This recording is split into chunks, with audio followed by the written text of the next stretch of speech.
Hey, what's up, everybody? It's your boy 24/7 here with the Primetime Kings, joined by my co-hosts, Baron Norman Tag, New Bomb Turk, and hopefully we'll get a chance to see Vigilante Williamson here in a little bit. But as you all know, we are the Primetime Kings of live stream, and we are happy to be here. So hopefully everybody's enjoying your Sunday. Your weekend has been good. And just happy to be here with everybody. So hopefully everyone's doing good, feeling good. And, you know, we got a few interesting things to talk about today. But before we get started, I'd like to say what's up to my boy, Baron Norman Tag. Hopefully you're doing well, brother. I am doing absolutely fantastic. Wonderful, in fact. Oh, that's good. That's good. Stepping out and haven't gotten hit by that meteorite yet. So you can't, eaten by that dinosaur. You never know. But, none of that stuff's happened yet. So. Right. Oh, shit. And spider. I know. Oh, yeah. Of course, joined by my other brother from another mother, New Bomb Turk. Yo. What's going on, brother? What up? Shit. Oh, it's going. I know, right? I'm just noticing on Baron's screen there, it says diversity hire. I thought I was a crazy one. I think we both are. Oh. Oh, you got that mental illness, yes. Mm-hmm. Mental illness 101. I'm teaching that in college. Woohoo! I know, right? Well, I could follow through and really scare everybody. And with that diversity hire, put that up. Oh. Right. Oh, no. Oh, God. Gordok the Destroyer, hungry. I can have any man I want. Oh, wow. That's interesting. That's awful. I know, right? Yeah. It's more like New Bomb, yeah. All right. Well, shit. Like to say what's up, everybody in the chat. Like to say what's up to my brother, Lord Thoth. How's it going, brother? Hopefully everything's good with you, man. It's always great to have you here. Man, my man, the old man is in the house, man. That's a great brother right there, man. Yeah, old man is awesome, man. Great to have you here. Man, we got my brother Jeff in the house. Low Spec Linux laptop. How's it going? Man, great. There you go. There you go. Great to have you here. Socks Bulletin. My brother Socks. How you doing, Socks? Hopefully everything's good with you, man. And hopefully you all are having a great Sunday. And let me see. Before we start, let me see. Hopefully I'm not missing anybody. Everybody's saying what's up to each other. Appreciate that. Lord Thoth, thank you, man. I'm good, brother. Lord Thoth, I appreciate it, man. I'm good, man. Thank you, man. Thank you, old man. I appreciate it, man. I love you guys, man. But yeah, I saw a few things throughout the week that I figured, hey, we can. Lord Thoth says Hollywood weekend, holiday weekend here in. Okay, I feel you, man. Well, shit, happy holidays, man. For real. Yay. For real, happy holidays, man. I keep forgetting, man. Up north, man, things are a little different, man. Up there, man. I keep forgetting that shit, man. So yeah, they try to squeeze in a holiday every month. Shit, yo, but shit, happy holidays, man. There you go, man. Hopefully you're kicking back and enjoying it, man. But yeah, I can get away with that without getting canceled. Like I'm half Canadian, so I can say those things and not get banned. Oh, yeah, there you go, man. Yeah, well, shit. At this point, like the way Canada's going, I don't think I'll ever be going up there anytime soon. But but well, yeah, no, good old Trudeau. He's going through his divorce, and yeah, I heard about that. Yeah, he's losing it. He's losing his beard. Yeah. For those who understand what beard means. I am sure that he'll make some man a good wife. Oh, wow. I'm absolutely positive he's a Bob. Yeah, well. Well. Jury's out. But shit. Well, I'll tell you what, we can go ahead and jump into the first topic for today. Which one would you like to have? We can, since we starting off on some superheroes, we can go with Ben Affleck. Okay, we'll go with Yeah, Ben Affleck. yeah. So so basically, Psycho Dwarf 9, how's it going, brother? And hopefully everything's good with you, man. Say hi to y'all. Appreciate you, no, man. Psycho Dwarves. Oh, help us. Hide the elves. No.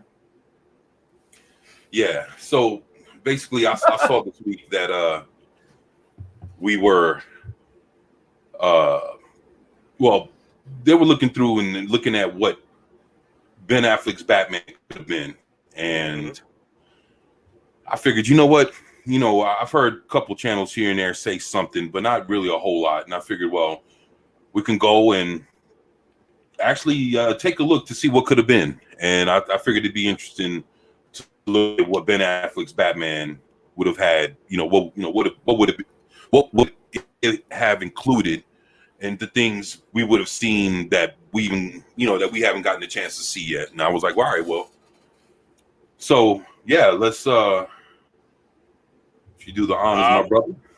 I'm all ready to go here. This article comes from IGN. Take it for what it's worth. It is by Ryan Leaston. And the story is Ben Affleck's canceled Batman movie would have explored 80 years of mythos. And the story is dated August 3rd, so just 3 days ago. Ben Affleck canceled Batman movie apparently put a new twist on 80 years of The Dark Knight. In an interview with Inverse, DC storyboard artist Jay Olivia revealed he was involved with Affleck's movie and even teased what the film was about. I worked on a lot of Batman things, and what was really cool about it was tying together a lot of really cool Batman storylines that had never been really explored, he said. Of course, there he is as Batman. Ben's story was going to cover something that had never really been covered in comics, he said, but was building off of storylines in the Batman mythos for the past 80 years and approaching it from a new kind of perspective. Oliva, was involved with Zack Snyder's DCEU from the very beginning. He storyboarded Man of Steel as well as Batman v Superman, Dawn of Justice. Now it sounds as though he was involved with Affleck's own Batman movie too. It was very clever, and there were lots of things about it that I really loved that I wish had come to fruition, he added. Damn. It was a really great project in the beginning. Ben had to step away for personal reasons, and I totally understood. But the time that I spent with Ben working on the project was fantastic. Affleck is a renowned Batman fan, clearly invested in creating his own take on the Dark Knight that would have been deeply rooted in the comic book mythos. Unfortunately, Oliva didn't offer up any further details about what might have been. I can't really say too much other than it was fucking awesome, said Oliva. It was the best. It was amazing. From my understanding, there were a couple of drafts of it, he recalled. When I was brought on, I don't know whether it was the second draft or something, but it was Jeff, John, and Ben had shown me. Affleck originally planned to write and direct the movie before stepping down as director. The film was eventually canned, making way for Matt Reeves' version of The Batman, which starred Glitter Boy Robert Pattinson as the Cape Crusader instead. Want to read more about DC's upcoming movies? Who cares? Okay, so that's the story. Yeah. Look, in case nobody's really heard, I know that one thing that they were stressing was that he was going to go into Arkham Asylum in his Batman movie, and basically it was going to be like the game, and it was going to be something to where it's like you were going to see him do all kind of shit, man, and he was going to really put on the detective skills to really show everybody, not only can he kick ass, he can do that high tech shit like we see him doing the comic books. So we were going to see him in a whole different light that none of these movies have really ever portrayed him. And between that, the Rogues Gallery, it was going to be interesting. I mean, to play devil's advocate just for a second here, right. The Pattinson one actually did touch on detective more than any other Batman film. Like, not as much panning as that movie got, it is one of the things that they did show that many of the other Batmans kind of like glossed over was him working a case versus I already know who the bad guy is and I'm just going to go after him or her or whatever. Like, it. And again, the movie may or may not hit with some people, but at least they did do that in the Pattinson movie. This here, I mean, they're being really vague about it. And, like you said, you had pulled information from somewhere else saying it was leading into Arkham Asylum and all that. Mm-hmm. That'd be awesome. Yeah. Because, I mean, the games did a really decent job. The early games, I didn't necessarily like the later ones, but touching on Arkham and what it entails and what it is in general. The thing I would be worried about is introducing a large number of characters without giving much thought to their backstories. So like his rogues gallery is vast, and to have you couldn't have all of his rogues gallery included because it would just be chaos. It'd be all these characters, and you're trying to fit that. People are complaining now that superhero movies hit 3 hours. Like 3 hours wouldn't be enough to touch on his rogues gallery at all. Yeah, like that you might get through a quarter of them, and that's just the ones dealing with Arkham. Like you couldn't touch on like the Court of Owls or anything else on the outside. Like it would just be crazy.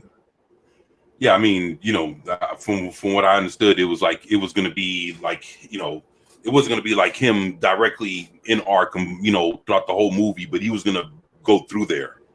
Mm-hmm. Right. And, you'll be able to really see it. And, I also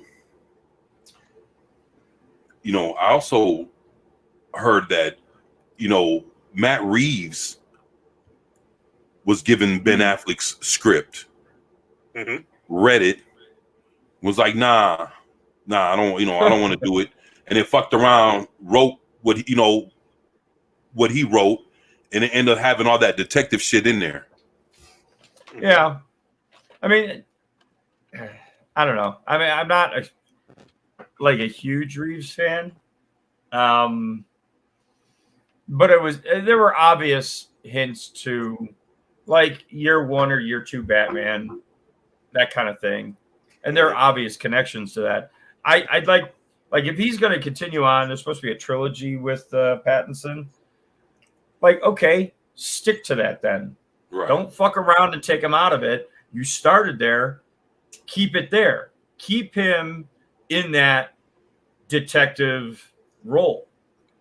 Mm-hmm. Yeah. You can have him do action scenes. That's fine. But don't pull away from the detective part because it's what made him popular with most kids in the first place. Right. I mean, that's why he was in Detective Comics. Like, well, yeah. I mean, that was the whole premise behind it. Yeah. Yeah. What's up, Keely Chow? Hey. Claude. Hell yeah. Glad to have y'all here. Roll Tide. There you go. Roll Tide. But actually, another thing too, like I said, Matt Reeves basically, took that detective shit from Ben Affleck's script. Yeah. And that shit I thought that was kind of whatever, but the thing is, man, I think Ben Affleck he really would have knocked it out the park if he would have been given a chance. And I was hoping that plus we were supposed to have gotten Deathstroke, man. Yeah, and that everybody forgot about that. Yeah, we supposed to have gotten Deathstroke, man, with old Joe. So that would have been a good one. Matter of fact, you know what's funny? He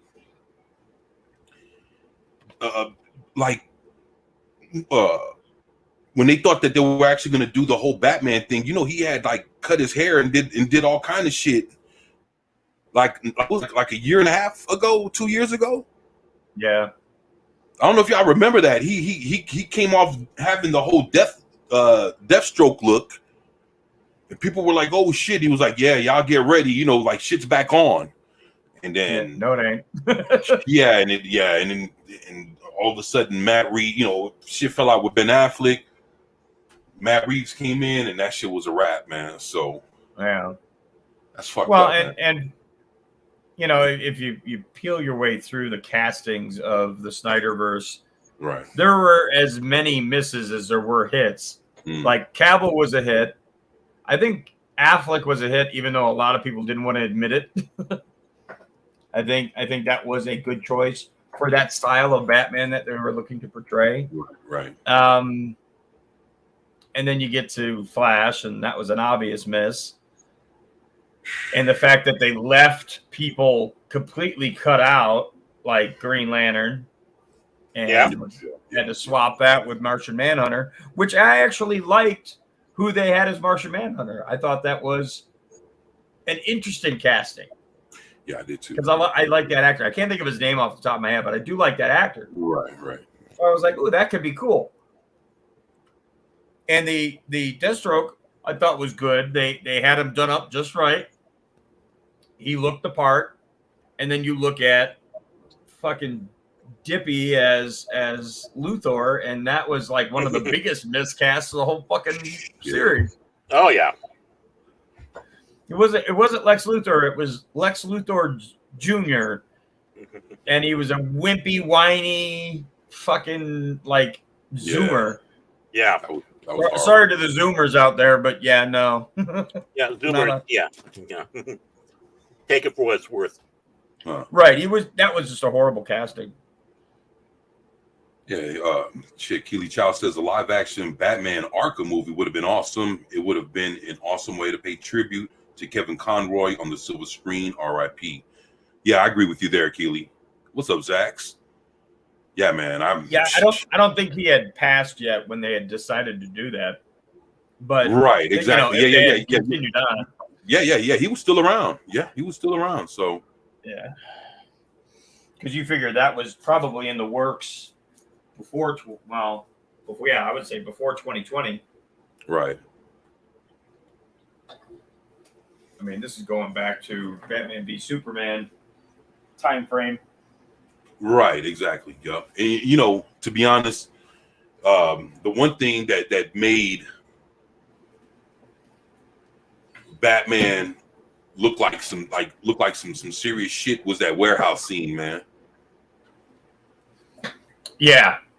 The fight scene with Batman? Yeah, the fight scene. Dude, I'm gonna tell you, man, when that warehouse scene, that fight scene, if that didn't look like something straight out of like the Arkham Asylum games where Batman was just holy shit, man, and that's the Batman we wanted to see the whole time.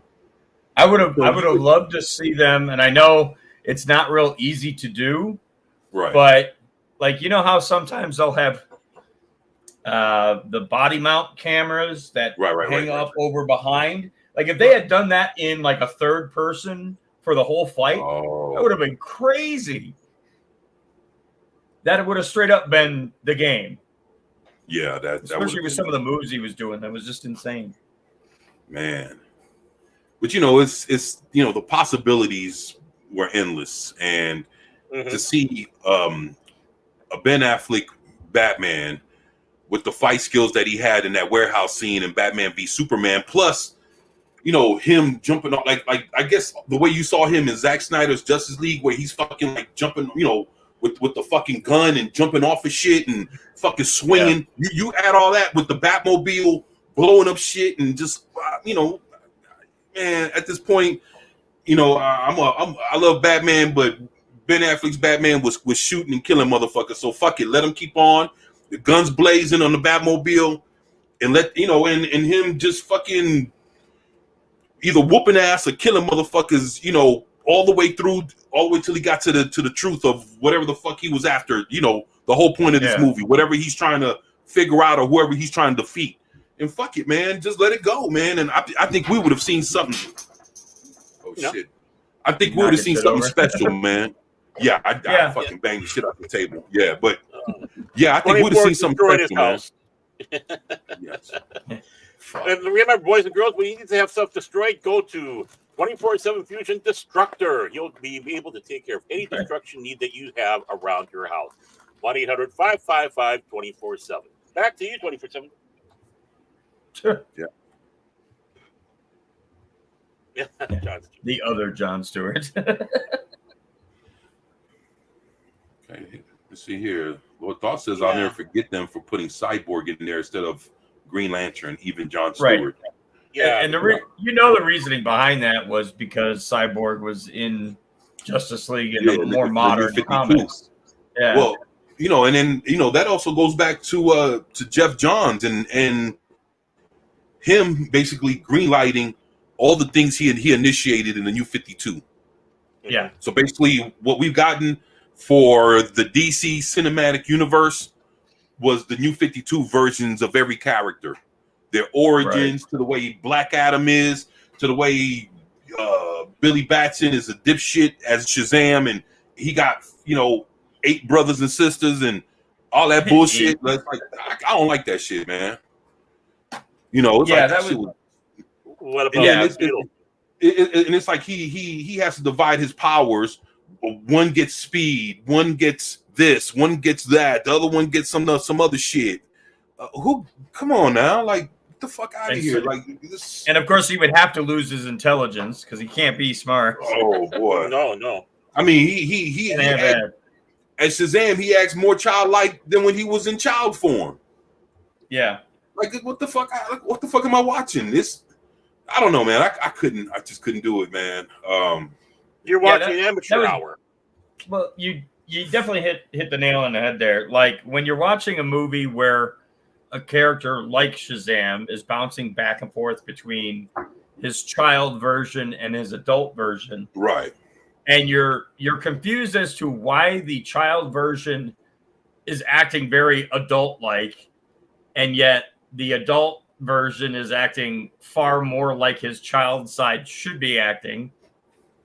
Like, it was just weird. Did you see how the actor that plays Billy Batson actually started talking shit about Zachary Levi, the way he portrayed Shazam? Like, damn, like it's funny, man. Yeah, he was saying like, yeah, this guy here is, he's still acting like, he's fucking 10 or 11, and I'm supposed to be fucking 16, and I act like this when I'm a kid, but he acts like that when he's the superhero. And I was like, damn. So even he had a few things to say. You guys can look up the kid actor that played Billy Batson. He had a few choice words about the shit, man. So I was like, fuck, okay. So yeah, there was tension, man. There's tension. I couldn't even see there being a number 3 after that. After all that shit that was being said. So, well, yeah. I mean, what are they going to do? Did they completely flush that? Didn't they? After that thing was that man. Look, it's funny because Shazam came out 3-4 months after Black Adam. Both of them had everything to do with each other, had nothing to do with each other, and they both bombed. Right. And Black Adam made more money than Shazam, and that shit was a fucking complete. That shit was a fucking failure, man. Yeah, it was still a fail. Yeah, exactly. So, what does that say? Yeah, it's unfortunate because I do like Zachary Levi as an individual, and I do like some of the stuff that he's been in.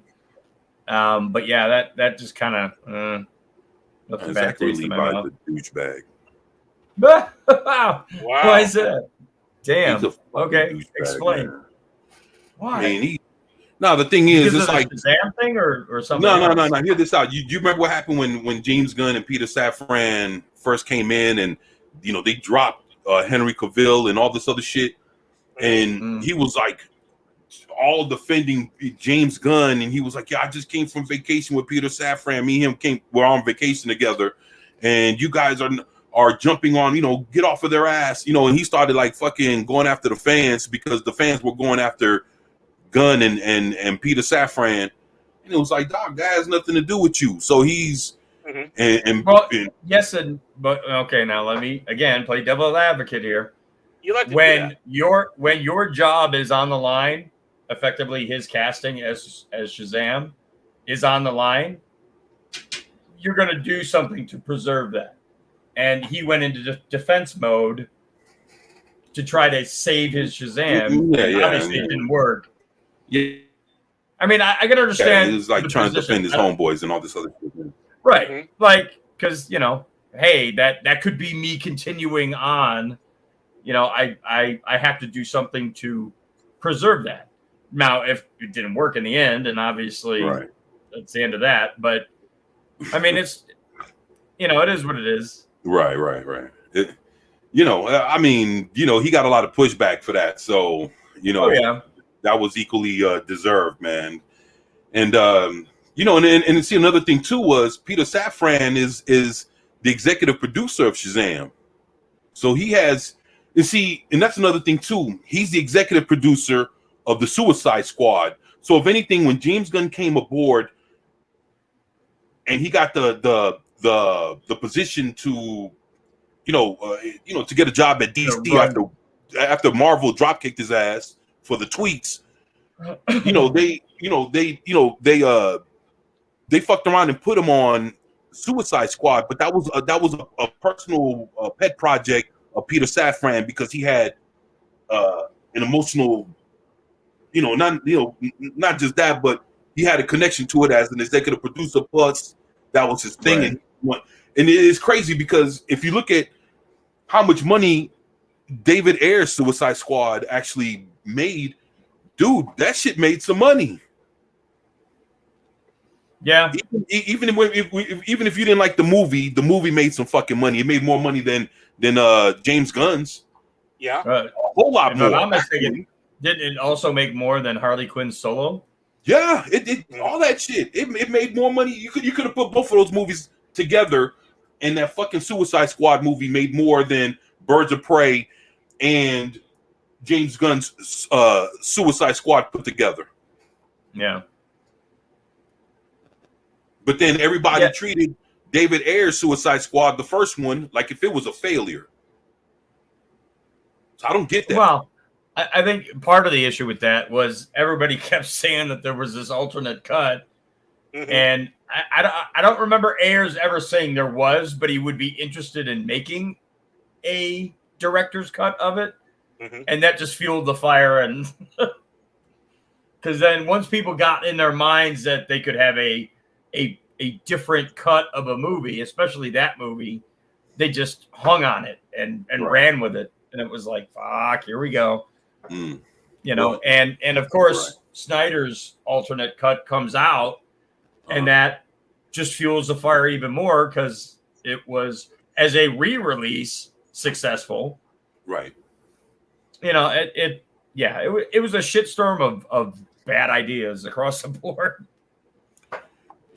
But that's kind of the DC, that's movie verse in a nutshell. Yeah. Right.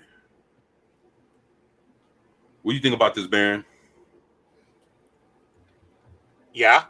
It is. I mean, it's right. It's one of those things. It's like hearing news about a loved one after they've passed. Mm-hmm. Like it's okay. Thanks for the information. Cool. Mm-hmm. But we're never going to see anything of it. It's like, damn. Well, yeah. It's what could have been, and you hope. It's like, and it doesn't really give much faith in the James Gunn universe that he's doing. To be honest with you, I don't know. I don't think Gunn is a complete lost cause. No, I don't think so either. No, because you can't blame him on the Flash at all, because that wasn't his doing, mm-hmm. or Black Adam for that matter, or Shazam really. Like you can only kind of look at his Suicide Squad and Guardians of the Galaxy as being,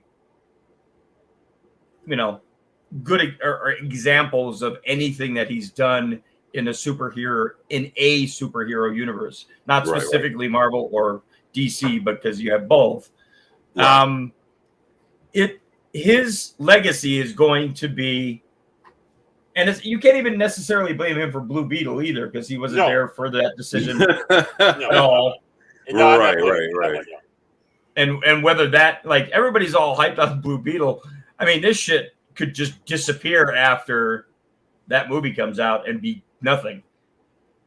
I mean, the only two things that can happen with Blue Beetle, regardless if the movie succeeds or not, the only two things that are left after that is the Max, and because it's not HBO Max no more, it's Max.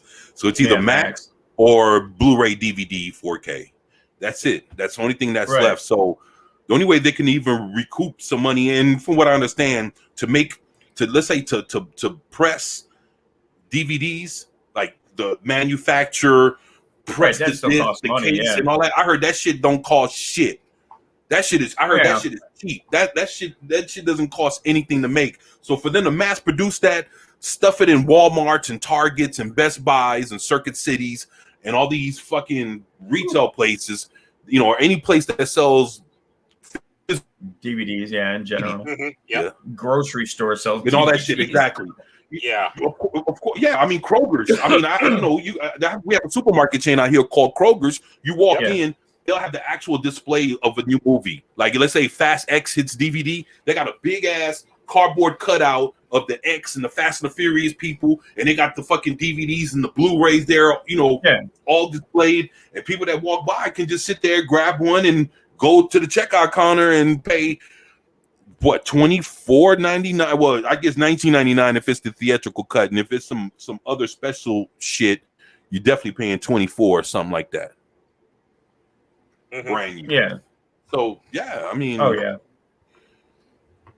But yeah, because like if you look at like what Gunn and Safran have put out there as far as what their targets are for movies, like you see the current Blue Beetle listed there, but you don't see anything in succession to that. Like the closest you'll get is maybe he makes an appearance in a Booster Gold thing.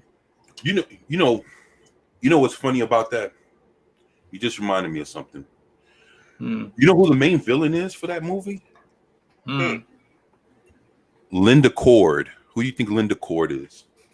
Isn't that like daughter or wife of Ted Cord? Look, I'm about to amaze the fuck out of you. You know how fucked up this movie is? I can imagine it's pretty fucked up. Look, let's check this out. There's something I just found out. So Linda Cord is the sister of Ted Cord. Okay, sister. Yeah. So basically, the dad was millionaire, billionaire guy, blah blah blah. Right. Either he hands the business down to the son, or he dies, and the son, Ted Cord inherits the business. One or the other. But the thing is, the story goes, Ted Cord gets the inheritance, of the family, the money, the whole shit. And basically he fucks it off. And I guess he did that in being the Blue Beetle.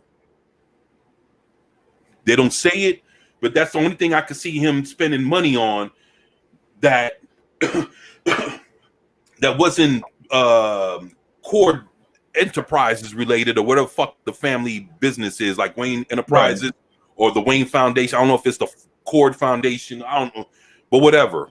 And basically, something happens to Ted Cord. He disappears. The sister ends up getting the inheritance and building the company back up, and she ends up being the fucking villain. So basically, the second Blue Beetle sister is the fucking villain of the current Blue Beetle.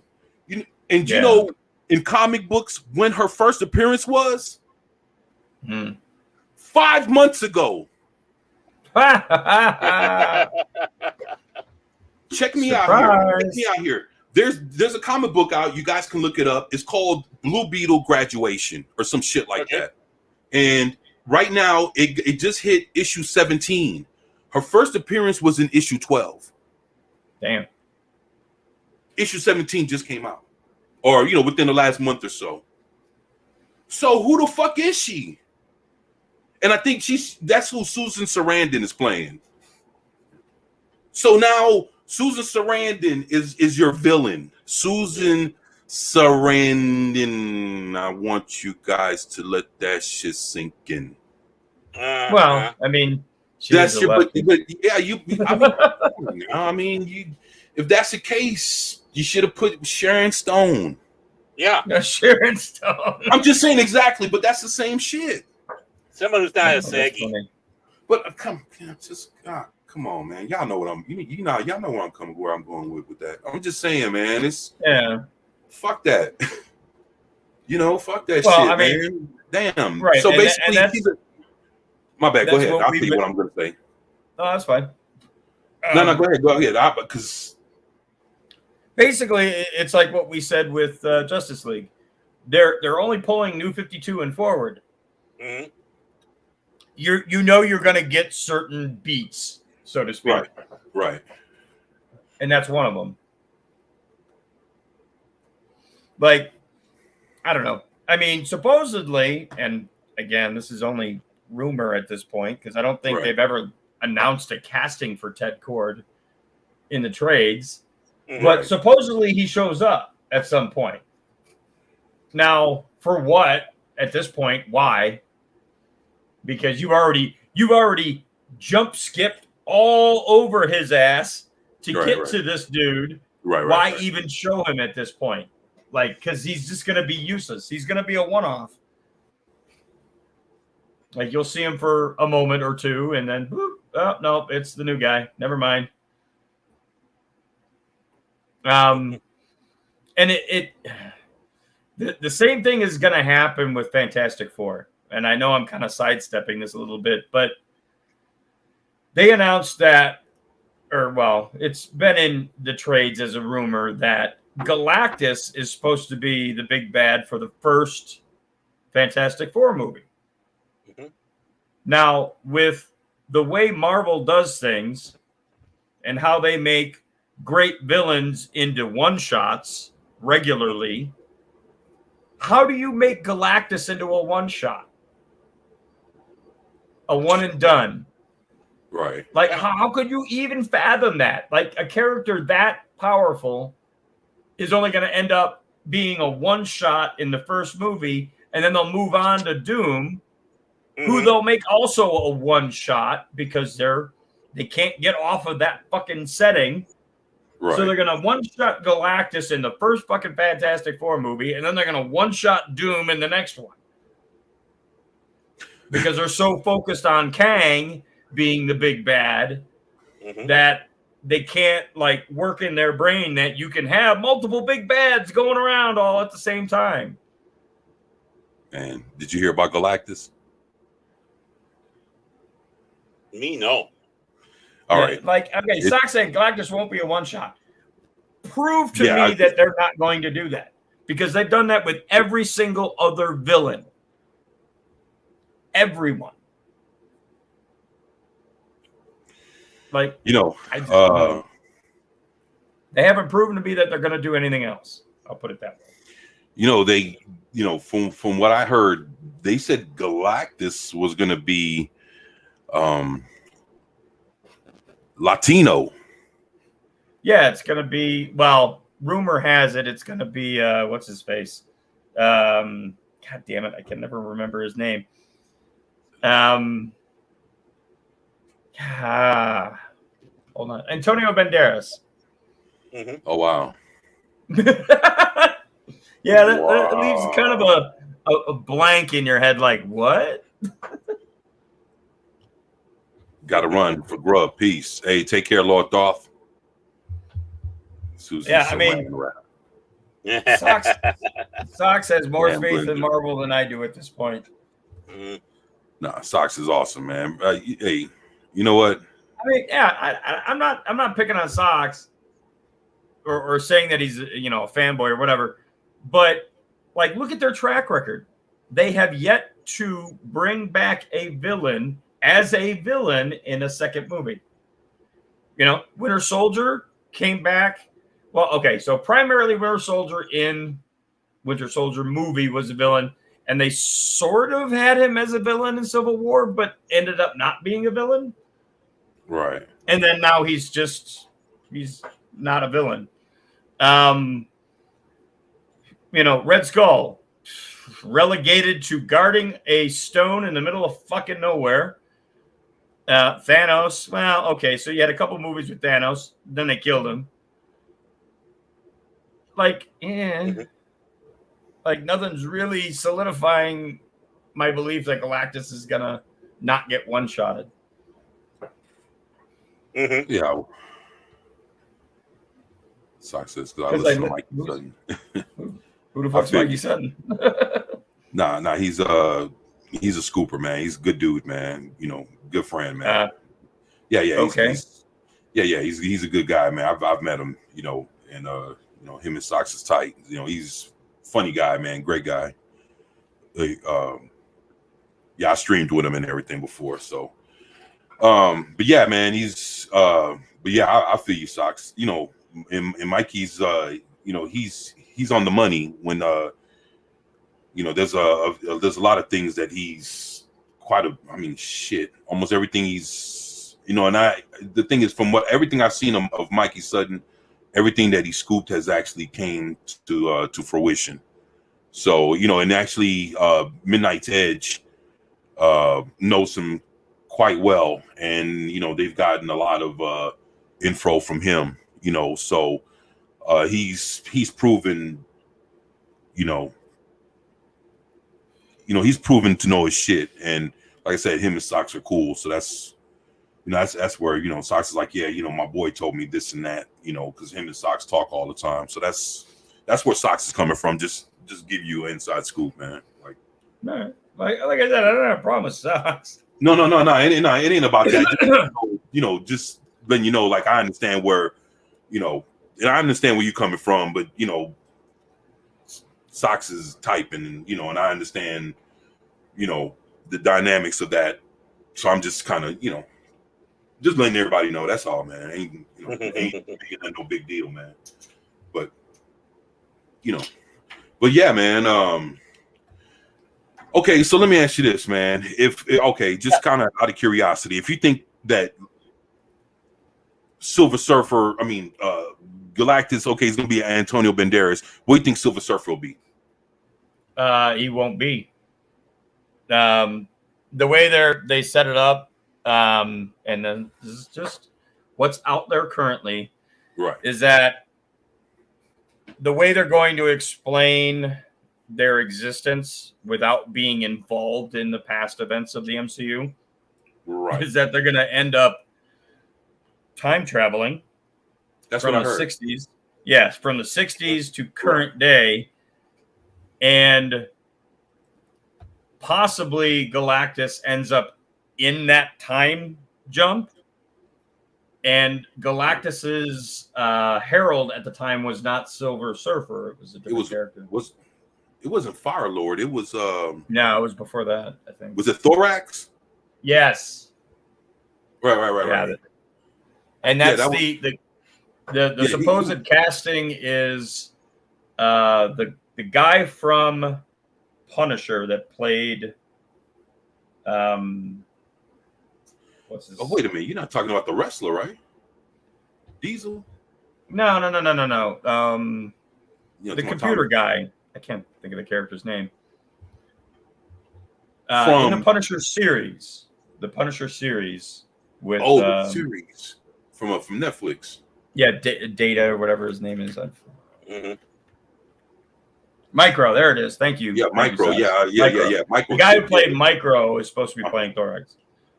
Holy shit. Yeah. There you go, Socks. Socks is on point. So and in turn, if that is the casting, then that flushes him as Micro, and he can't be Micro in the Punisher series anymore. Like, I'm sorry. What the My fuck, God, Glenzer? Bell. Oh shit! Leave it to Glinzer. Right, and there were a lot of questions with that too. If it's going to be Antonio Banderas, are they going to model Galactus after him? Is he going to look like Antonio Banderas, or is it just going to be a voice role and that's it? Well, I mean, the thing is, if let's say you have him at least with the mask on, and hopefully they don't CGI the suit, man, like they did like the Ryan Reynolds Green Lantern kind of thing. Yeah. But God, but man, the thing is, but just imagine you could see him and you could tell it's him, because the mask only covers so much. You can see the nose and mouth and eyes. You'll tell if it's him or not. Yeah, And then you'll have right, and then you'll have him. I would tell him put on the real suit, but then maybe he might not be able to fill that motherfucker out because he's starting to thin out and look all. Please don't be a purple cloud. God no. It wasn't even purple in the Fantastic Four movie, was it? It was just kind of grayish, I thought. I thought it was a purple. I could be wrong. I don't know. Shit. Maybe the purple background in this screen might be like adding on to the confusion. Like shit, I don't know.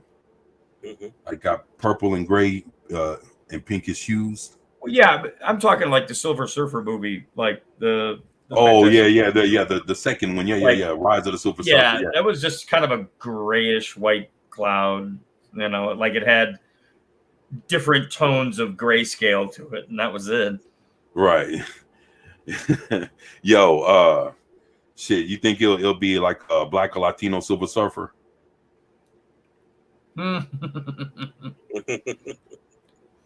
Yeah, I don't think you're gonna see Silver Surfer for a little bit, actually. I am Silver Surfer. Right. Silver Surfer. You like that, huh? That shit sound crazy. Silver Surfer. I'm telling you, man, you'd be surprised. Latino Silver Surfer in the house, riding the waves. Yeah, I don't know on that one because they never mentioned Silver Surfer at all in any of the rumor mills. Well, the crazy thing about it, that's how that. That's how they're supposed to. Okay, so basically, they changed in the introduction on how Galactus meets the Fantastic Four and how the Fantastic Four gets their powers. Mm-hmm. Well, that and the fact that explaining them not existing all the way up till this point and then suddenly being here, and being a thing, because that introduces more time jump shit, and I don't know if I'm really keen on that. I never liked the use of time travel in comic books because a lot of writers tend to use it as a get out of a bad scene.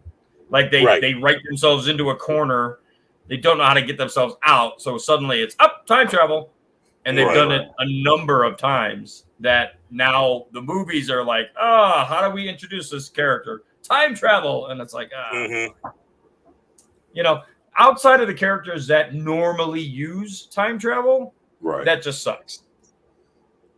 It made sense for Cable because that was kind of his thing. That's how he came back in time. Right. Yeah. After he was whisked away to the future, because he was going to die as a baby.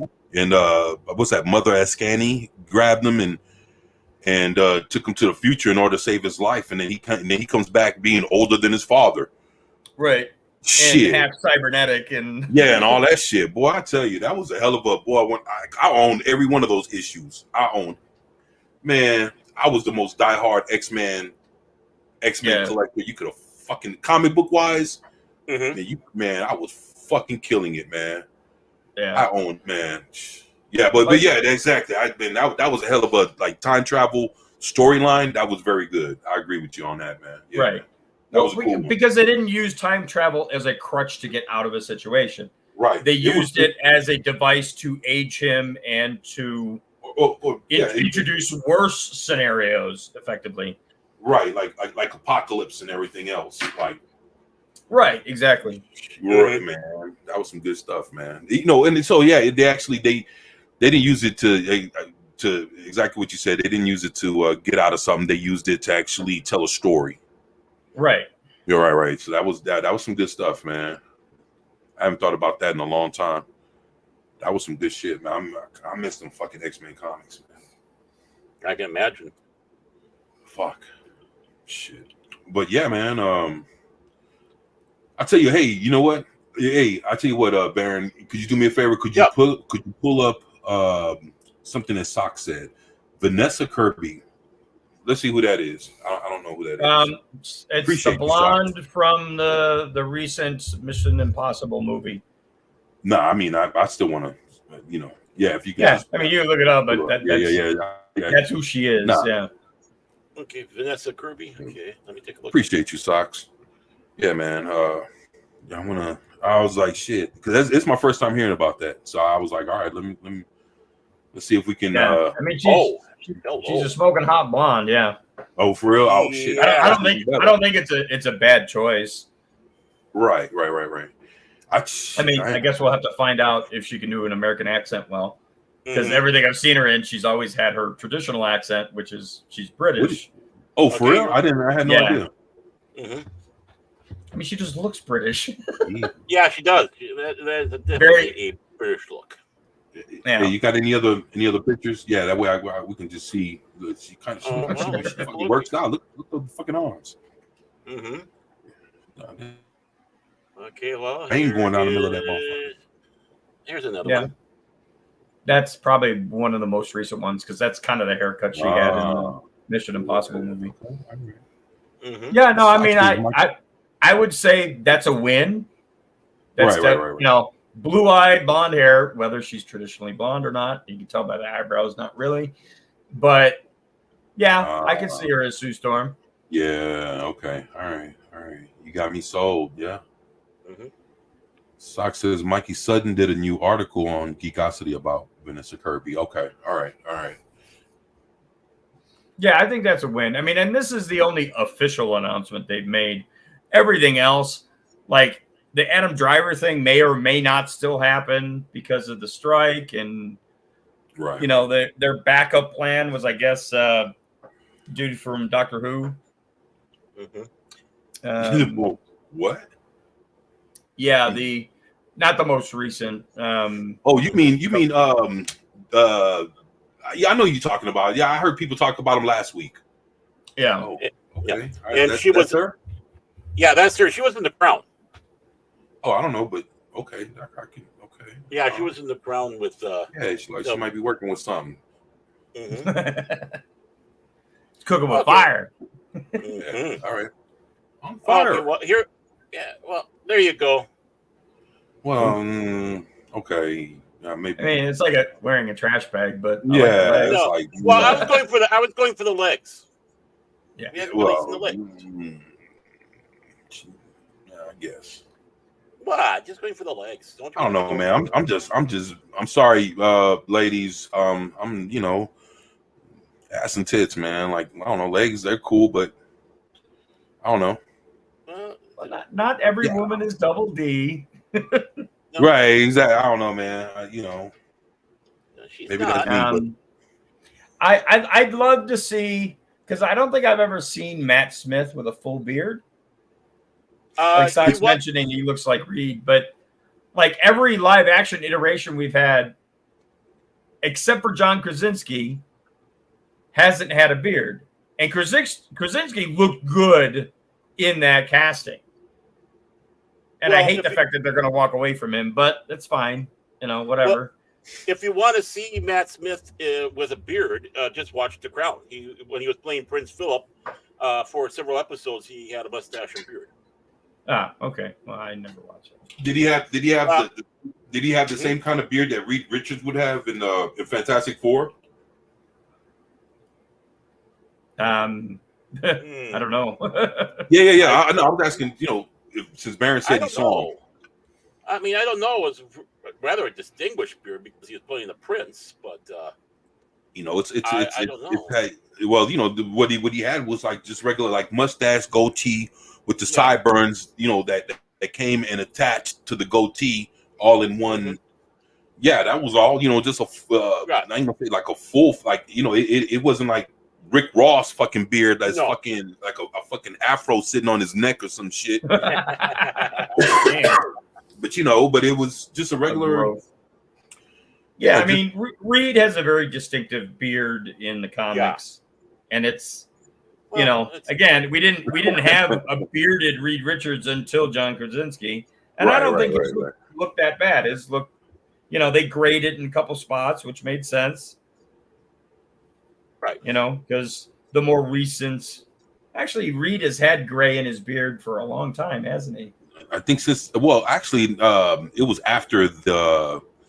If I'm not mistaken, like it was after his fucking accident, he got the powers, was when that shit kicked in. If I'm not mistaken, like when he was walking into the ship, he was just regular, you know, regular hair, you know, just regular hair. And then after the, you know, they got the powers and they went into space and all that other shit. And then he comes back down. All you see him with gray on the side of his hair, like right, it's just, like the stripes in that, whatever. Well, there he is with a beard. Okay. Well, I mean, it's the wrong color. That's difficult, but I don't know, man. And it looks a little shaggy, but yeah. Oh yeah, it was meant to be shaggy because he was on an Arctic expedition. He was sailing around the world. It was supposed to be in the story. And I only know this stuff because the long suffering watches The Crown all the time. So she's obsessed with the royals for some reason. Yeah. Oh. Sucks. But yeah, I mean, I guess it's workable. yeah. They'd have to. Well, right. I mean, they'd have to darken it and his hair, and then lighten the gray spots, I guess. Yeah. Well, they've done that before in Hollywood. Yeah. Yeah, because I mean, they put the gray in Krasinski's beard, and he doesn't have gray that I know of. Not yet, anyway. Also, you have to get rid of his English accent too. I don't know if Matt Smith is able to. I mean, yeah, you know, but I think he can lose it, man. I think he's good enough to sound American. So yeah, I mean, what do they say? The British actors are better at doing American accents than American actors are at doing British accents. I believe that. I've seen what you just said more. Yeah, when I seen American actors do any kind of other accent, they don't sound. Only very few though. Very few. And what I've seen is when they try to do like Italian, they can pull it off some, or they trying to sound like like a mobster kind of shits. I could see that, and I could see like Spanish trying to do Italian or Italian trying to do Spanish, and I've seen that work both ways on that one. See, now that's a better. I would say this image here is a better look with the beard. Yeah. I would agree. And just make it darker and have the hair like that. Make all that shit darker. Yeah. I can see that. That's the picture right there. Fucking put on the fucking Fantastic Four suit on him right there. Yeah, I'm surprised nobody has done that yet. You know what? You'd be surprised. Well, fan castings out there, and I know, right? You know, Adam Driver in a Fantastic Four suit, and all these other people. Fuck Adam Driver, man. Yeah, and I don't know. I just don't see him as Reed. I don't see him as no superhero, man. Fuck that. Let's be for real, man. Like, fuck trying to, just because he, these actors have done something here or there. Dog, like how the fuck you gonna get Elaine from fucking Seinfeld to be a fucking villain in your shit? Like, what the fuck are we doing here, man? Like, get the fuck out of here. Look, that's the same shit, man. Like there's a lot of people that are in like either in DC or in Marvel, whether it's their TV shows or the cinematic universes or whatever. There's a lot of people that are not supposed to be there on both sides. They're not supposed to be there. You got and you have a lot of these actors. They're coming in. They're comedians and shit. Man, fuck them. Yeah. Well, and the other thing I would say about Matt Smith is, like, being British, he's a bit pale, and that may not work really well It depends on if they like go tan or something and come back to us later. Because I mean that when you add that second image in, he looks almost ghostly. Mm-hmm. But again, makeup. Well, yeah, but usually to darken somebody, to like give them a tan or something, usually doesn't come across well with makeup. Yeah. Nah. Like it just looks like they had a bad spray on tan at that point. It's like you want to know who looked like that? That I saw Who? in the last I'd say month or two. When you looked at Michael Keaton when he did Batman in the Flash movie. In the Flash. Yeah, he looked kind of. Man, well, he look when he had the cowl on and he was fucking suited up as Batman, like you saw how he looked like when he was just Michael Keaton, but when he fucking put on the fucking the costume, you look at his mouth and everything, like his shit had like this yellowish kind of tint to it, and I was like, what the fuck is this? And it looked at all pasty, like you could tell it was makeup. Maybe he's got gout. Who knows? Hey, I mean, he is older. Shit like yeah, I just saying. But Robin, it's time for the bat prostate exam. Oh. So what would they call the device that they shove in his ass? Oh my goodness. Oh shit. Well, it'd have to have bat in it. The bat cheek spreader. Oh. The bat spreader. Get the bat lube and get ready. Shit. You know they actually have. You know they actually have a Justice League porn movie. Oh, I believe it. Yeah. Oh yeah. Yeah, and they got a Star Wars one, and I've heard about that. They did all the big waves when I've probably seen everyone you're gonna mention. Yeah. Hold on. Oh no. Hold on. Have you seen the Cosbys? Uh-huh. Okay. Have you seen wait a minute. It was that one. Have you seen Sanford and Son? No, but I know of it. I haven't. Oh my goodness. Hey, I'm sorry, y'all. Sanford and Son porno. That's that and the Cosby Show. And then there was the Cosby one. The interesting one about the Cosby Show is that came out before all the allegations on Cosby. Yeah, and actually, it was really awkward when the accusations came out. You know the guy that actually played Bill Cosby on that triple X thing kind of favored Bill Cosby a little bit. A little bit. Mm-hmm. A little bit. Just a little bit. Yeah, he sure did, man. I'll tell you this right now. Out of all of the superhero porn versions, right? Oddly enough, the best one, the one with the best actual story behind it, like if you took the porn clips out and just watched it as a movie, it actually plays out quite well. Was it the one? No, it's the one that they based off of the 66 series, the Batman 66. Oh, for real? TV show. Yeah, that one actually, the guy that they had playing Batman and Robin were like they didn't necessarily look exactly like him, but they had the mannerisms. They had the mannerisms down spot on, like the complete dry and straightforward Batman and the completely off the wall, like holy rusted metal Batman, like all this crazy shit. I think they failed on the Joker. That wasn't a good casting. But he was a long in the tooth porn star that basically yeah, because they hired a guy that's been around the fucking industry for years. But the guy that they had doing the fucking Riddler was spot on and even looked like him. And that was the craziest shit. Like Frank Gorshin? Wow. Yeah, he looked like the 66 Riddler, Frank Gorshin. I mean, they did a really good job with the castings, and some of the actors had the mannerisms down.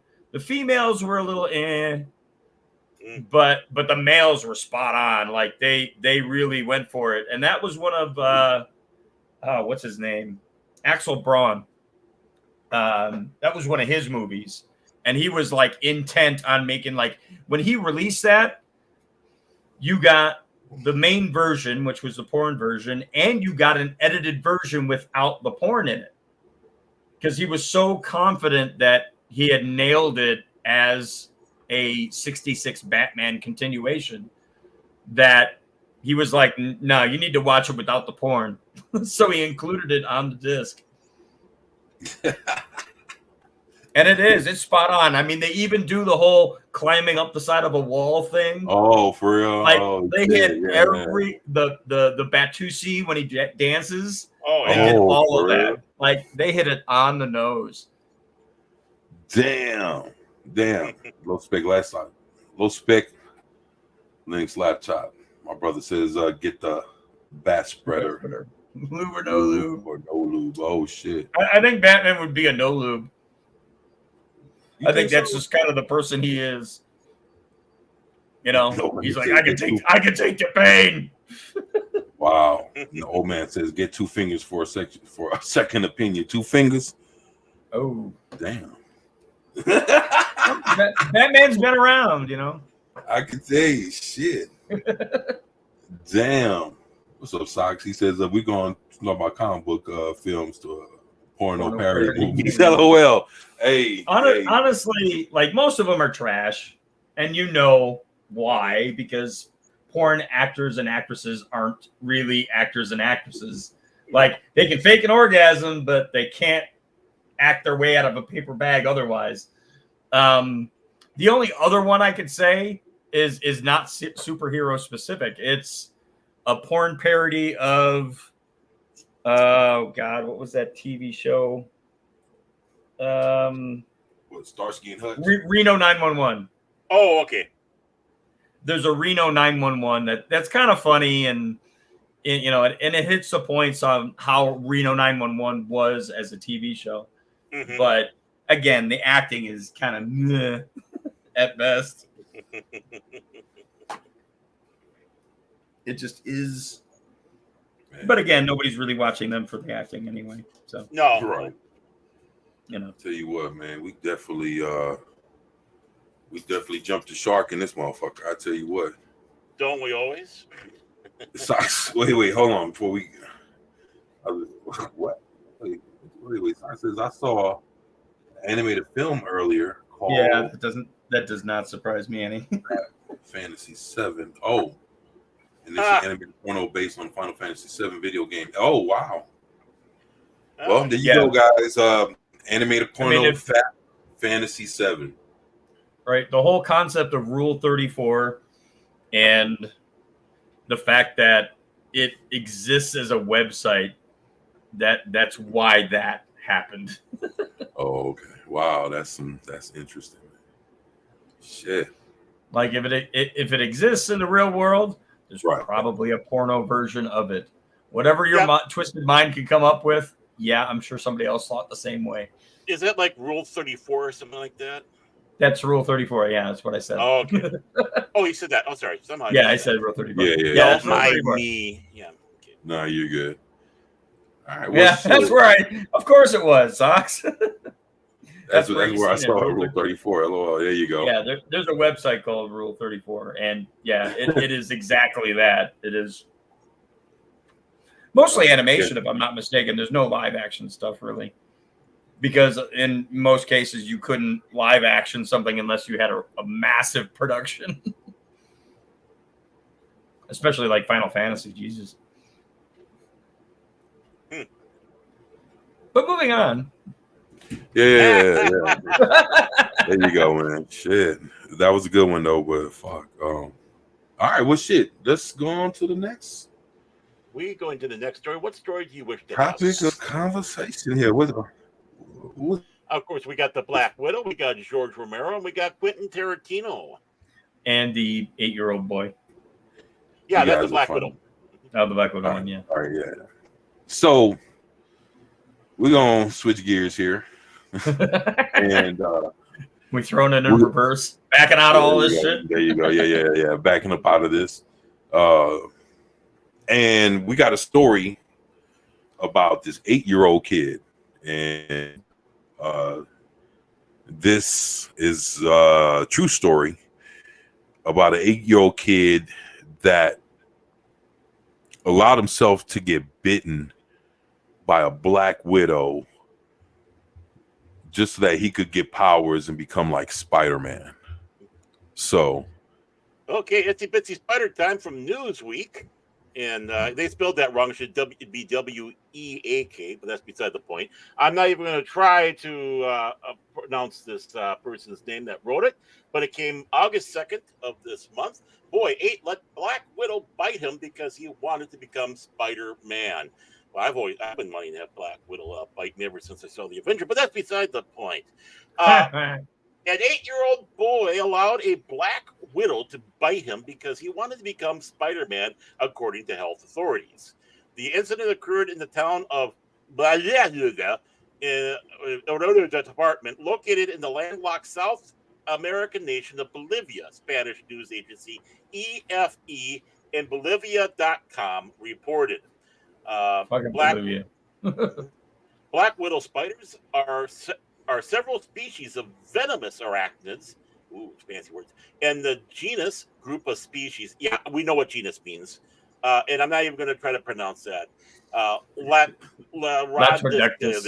Yeah, thank Latrodectus. you. Thank you so much. In most cases, female specimens feature a distinctive reddish hourglass-shaped marking on the underside of their abdomen, which tend to be dark in color. And there's one right there. Hi. well, hold on. Yeah. What do you want? No. I don't need to look at the spider. You could have left it where. You don't like spiders? No, it ain't that. I wasn't trying to. Okay. You know, computer here and scroll down. So Latrodectus spiders, commonly known as the true widows, are found on every continent except Antarctica. Well, don't worry. Of course, they'd be frozen. Well, don't worry. We'll do some genetic engineering on it, and there'll be giant Antarctica black widows. The venom of these spiders contain a neurotoxin known as alpha latroxin. I hope I said that right. This affects the nervous system. Yeah, I know that, and can cause symptoms such as pain, redness, and swelling around the bite site. Abdominal cramp. Abdominal? Yeah, I know. My mouth really works. Cramps, nausea, and vomiting, tremors, and sweating. That sounds like me after a Saturday night, but that's beside the point. But despite their fearsome reputation, these spiders tend to bite only in self-defense or in response to a perceived threat. People who are bitten by widow spiders often do not suffer any serious complications, although they may experience varying levels of discomfort and may require medical treatment in more severe cases. Nonetheless, in very rare cases, I know, but I want to do it my own way. Nonetheless, I want to be a little more fancy. It's like, nevertheless, it's nonetheless. In very rare cases, the bites of some widow species have resulted in death caused by a severe disruption of nerve signals in the body. In general, young children and elderly and people with underlying health problems are at the highest risks from spider bites. The bite of female widow spiders tend to pose more of a risk to humans than those of males. What? Huh? Yeah. All right. The female spiders are worse. I understand. So, where I'm sitting there going, it's like, wait a moment. The bites are they saying that males are not humans? I understand. No, it's the females. Okay. There you go. Yeah. So the female spider. So Socks said that someone should have told the kid that that spider that bit him needed to be radioactive. LOL. I was thinking the same thing. And then Zach says, "What about non-binary spiders?" What's up, Zax? That's some funny shit. Did we just Pacific 414. What's up, Pacific? Hey, Mike. What's going on, brother? Zach says, "Hell, Pacific." Yeah, Mike wants to make sure I'm behaving. That's what he's doing. Not bad mouthing him. Our cash money. Yeah, you guys are funny. Okay. Yeah. So. No, I was gonna say. So, basically, article setting up the premise of what we're about to find out took place with this 8-year-old kid which I found to be like, wow. Yeah, keep going, brother. Sure. The 8-year-old boy in Bolivia found the black widow spider under a stone. After seeing the characteristic red markings on the arachnid, he allowed himself to be bitten because he wanted to become Spider-Man. Ernesto Vasquez, head of the Zoonotic Disease Program of Department Health Services of Oruro, said. Oruro? Okay, said. Oruro, yeah. That's a big thing there. Okay.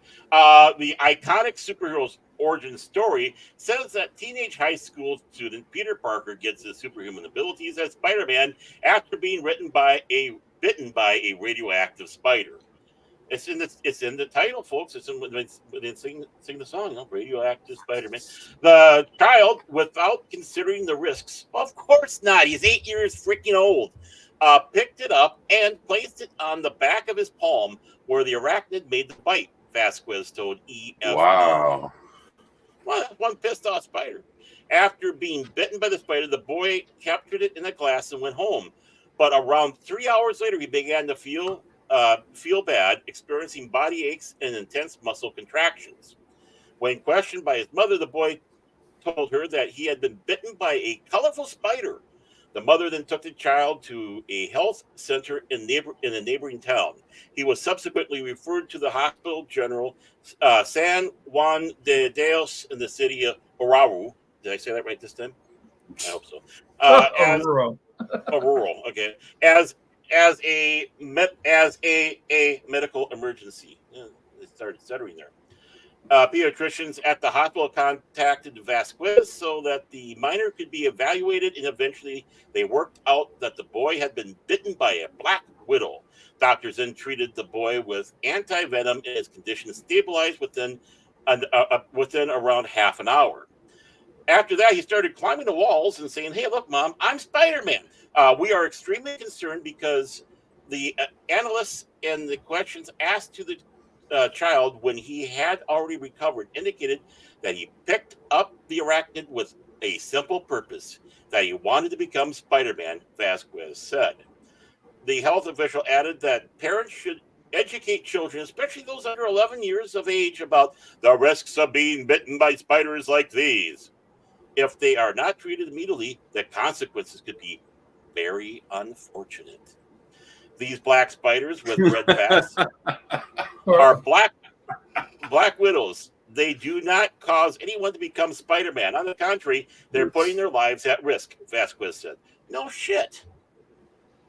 Yeah, the fact that this wasn't the first one, right, is more telling. Like, okay, it's in Bolivia, which isn't exactly a third world country, but it's not exactly a first world either. They're like somewhere in the middle. Somewhere in the middle, right? And if he's living in a town outside of the, how would I put this? Where it's more rural, I should say, not like a big city. Because this doesn't sound like he was in a big city. He had to go to the neighboring town just to get looked at. Right. So, like this actually tells more on the living conditions in that country. Because now you've got kids who are probably not super well educated, believing that if bitten by a spider, they'll, get superpowers, when honestly, in first world countries, the kid probably wouldn't have believed that.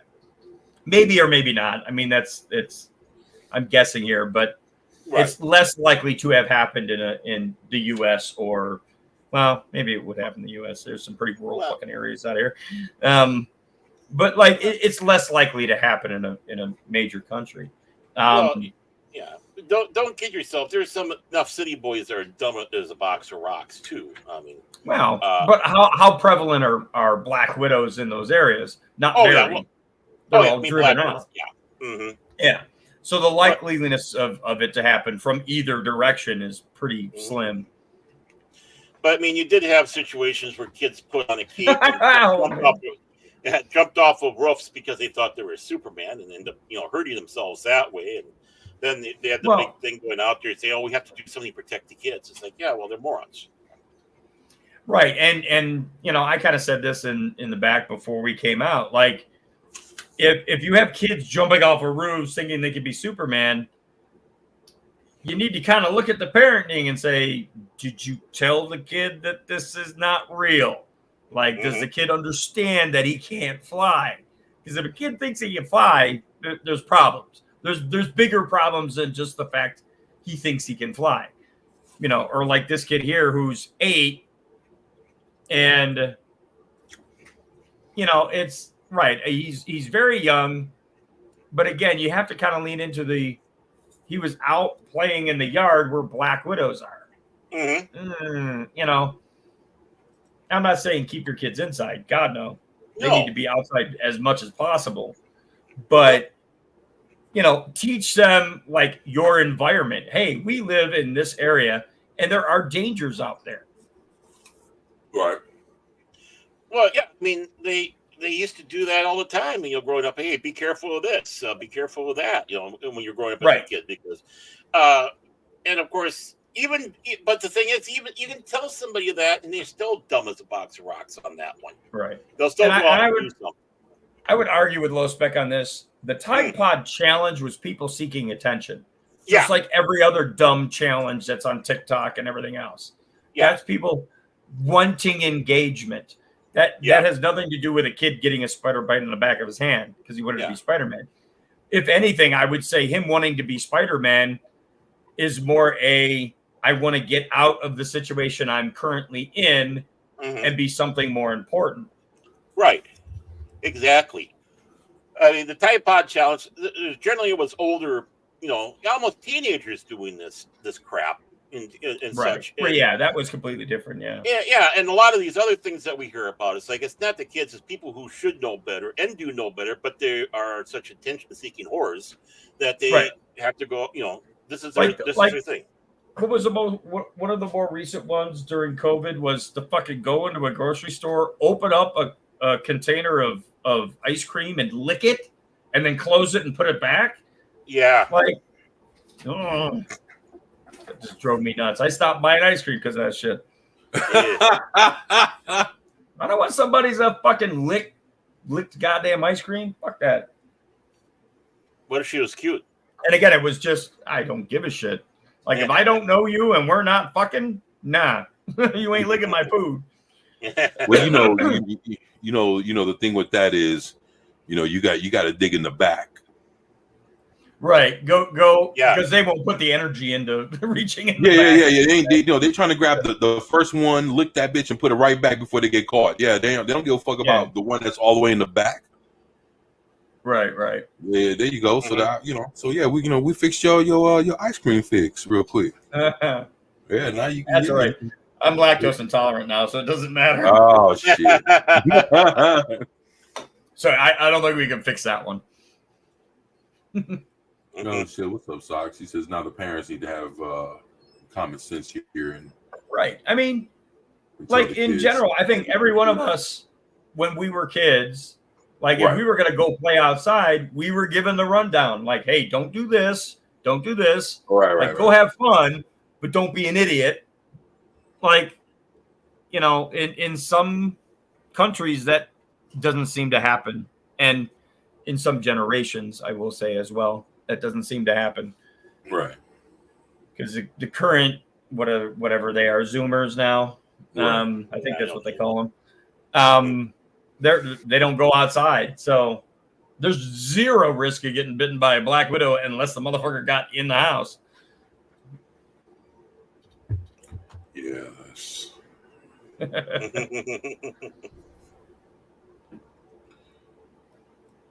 But there's zero risk of anything happening. Hell, I broke my leg playing scrap football, ran into the back of a vehicle on my bicycle. Like, I've done some dumbass shit when I was a kid. That's just normal for being a kid. And the broken bones, I lived. I'm still here today. Like, it's not the end of the world. Right. The kids today want to put their phone down. They don't want to walk away from whatever social media they're fucking got intravenous into the vein. Mm-hmm. But I'll get off my soapbox now. Enough of grumpy. Yeah. You get it, brother. So, at least He's a good grumpy, thing, all right. at least a good thing about this is that I guess we can all, in agreement say that it was a good thing that the kid lived, but it's crazy that that the kid just thought getting bit by a spider was going to give him powers to become Spider-Man. And that got. And I mean, like I was trying to tell the fellows earlier, it might have been one of those things that he's seen Spider-Man movie and and just didn't say nothing, didn't give any kind of indications, went outside, saw what he just saw in the movie and was like, oh shit, this is my chance. And boom, he gets bit. Right. And then he captured the spider and kept it and then took it back in the house with him. And I would blame, if you're going to blame one of the movies, like as far as like what he's seen and he tried to emulate it. Right. Which thing? Blame. No. Because if you look at that spider doesn't look like a Black Widow. No. It's purple and reddish. It's completely different. So the one in the animated one. The Spider-Verse one. Oh, the Spider-Verse one, but he gets bit on the back of the hand. That thing looked exactly like a Black Widow. Oh, for real? Yeah. Okay. All right. I mean, damn. other than the weird glitching that it was doing, but whatever. Which one? The second one? No, the first one. The first one. Okay. Where he originally gets bitten. Right. Okay. All right. All right.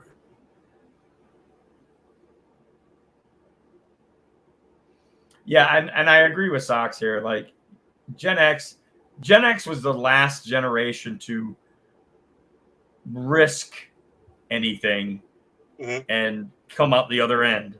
Yeah. Like I rode in the back of a pickup truck. Like that was commonplace. Like seeing like 5-6 kids in the back of a pickup as it went down the road. Whatever. None of us fell out because we're not dumb enough to hang off the side of the truck. I mean, we did things. Kids today don't do things. At least not physical like that.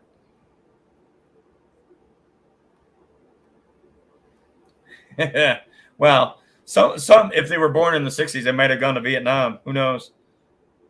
They were probably born in what 55 it would have been. Mm-hmm. That would have put them right at about 18-ish, roughly. Like 55, 65. Yeah, towards the end of Vietnam. Probably more like 53, but either way. Man. That and, the drugs, of course. Oh, yeah. Oh, shit. Yeah, man. Yeah, man. Exactly. That's... Yeah, Gen X is 65 to 80. Yeah. And I'm like right at the beginning of that. Like 71 is when I was born. Mm-hmm. No, duck.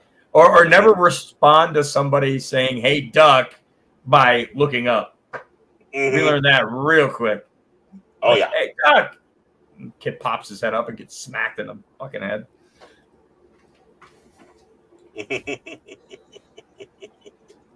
But yeah. Yeah, so I guess what do you think the moral of the story is? Don't mess around with spiders. Well, yeah, the primary would be that. For the kid, definitely. For the parents, it would be make sure you give the kid the riot act before they go out and play. Like, tell them what's up, like what could be around. Because I mean, you're talking about an area that's probably got. I mean, they're in a rural town. Short distance away might be, effectively jungle, if you will. Right. Not distinctly familiar with Bolivia's outlying regions, but there's probably a number of dangerous things in their area. And at the end of the day, it's a parent's responsibility to tell their kids, like, don't go doing stupid things like having a spider bite your back of your hand. Mm-hmm. Right. Don't go wander off into the fucking woods. Right. Don't take candy from strangers. Mm-hmm. Right. Or better yet, like what Sock says, don't mess around with spiders unless they're radioactive. Exactly. Yeah. Yeah, if you So- can find one that's radioactive, fuck, grab it. Oh Probably worth shit. money. Right. But you know what? Shit. Good, you guys got great advice, so it's all good, man. Right. And and actually, that's the thing. Sometimes kids see stuff. It's one of those things. Like basically, if you don't know better, a lot of people used to think when they saw the Three Stooges that Mo, Larry, and Curly were really beating the fuck out of each other, and they would really hit it with hammers and all kind of other shit. And these are grown people hitting these people like, yo, if I fucking hit him in the head with a hammer, Right. he'll hair out. Yeah, pull his hair out and burn his ass up. He'll be just fine because he'll get up, walk that shit off, and he'll be right back to his old self. And they got hurt like that, man. Oh yeah. So it's Yeah, just, they did. and that's the thing. It's like, when you're not educated to know better, If I'm not mistaken, when the Three Stooges were in their prime, they did a PSA on that. Like, hey kids, we do this as entertainment. It's not real. Right. I'll have to look it up, but I could have sworn they did a PSA on that because kids were doing that. They were fucking grabbing tools and whacking each other, and doing all kinds of shit. It was a problem, yeah. Right. But I do want to kind of note something on the side here while we're on this Newsweek page. Scroll up just a touch until you get to the other articles on the right. Keep going. Oh, okay. Right here. Okay. Down just a touch. A little more. Right there. Okay. Okay, so the bottom two articles are Newsweek in a nutshell. Right. No, these indictments don't strengthen Trump. And then the next fucking article is the indictments are Trump's rocket fuel. Make up your fucking mind. Oh wow. They can't. Right. And a piece by Chantel. Florida can't decide if it wants to erase Black history or just lie. What do you the hell? live in Florida? Old man says I'm 76, had army green. Here you go. Old man. Fucking awesome. Appreciate you, old man. Yeah. Kids, don't let the U.S. president near you. Oh, wow. Sniff, Kids, sniff, don't sniff. let the U.S. president near you. Wow. Sniff, sniff, sniff. That's Glenger's message to the kids. There you go, man. Said I heard Herbie replaced the Human Torch in the Fantastic Four cartoon because they thought kids would set themselves on fire. Is that what it was? That's what I heard. I think I heard that too, man. I thought there was something with the copyright thing that the Human Torch was being used for something and something else, and they couldn't use it for copyright wise. But it could be, yeah. I mean, that's something pretty interesting to Well, look into. I mean, it'd be pretty hard to have the Fantastic Four copyright to use, but to not have one of the characters within Fantastic Four. That seems odd. Well, they didn't license them individually; they were licensed as a group. yeah. Right. So my guess would be the the Human Torch. I mean, they didn't want kids to torch themselves. Yeah, I mean, it doesn't sound completely out of reality. That makes sense.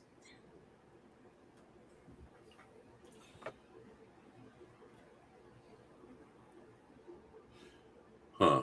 I don't know, man. Have you ever seen a person on a speedball? I think they have brief powers. Very brief. Yeah, Sox Bulletin. My brother.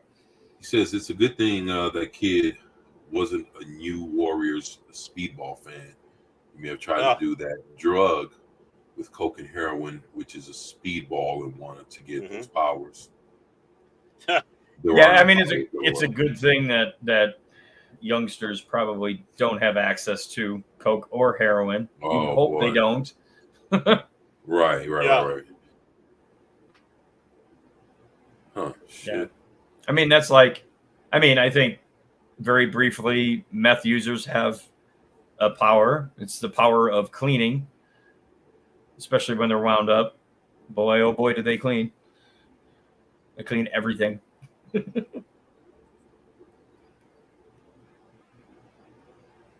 Man. Eh. Oh man, it says if it's radioactive, you can read at night. Your own glow. Yeah. That's interesting. Really hard to have a hard time getting to sleep. But, oh well. Right. I'm keeping myself up at night. Well, I'll tell you what. We'll go ahead and get to the last article. Okay. Which one do you wish to have? Yeah, and that's we'll do Twilight. George. Oh, George Romero. Okay. Yeah. Okay. So let me get that shared. There we go. Great. And this one's coming from People magazine. It was dated August 4th of this month. Byline Kimberly Speakman. And George Romero's final Living Dead movie is in the works 6 years after his death. It is the perfect ending to one of the greatest horror legacies of all time.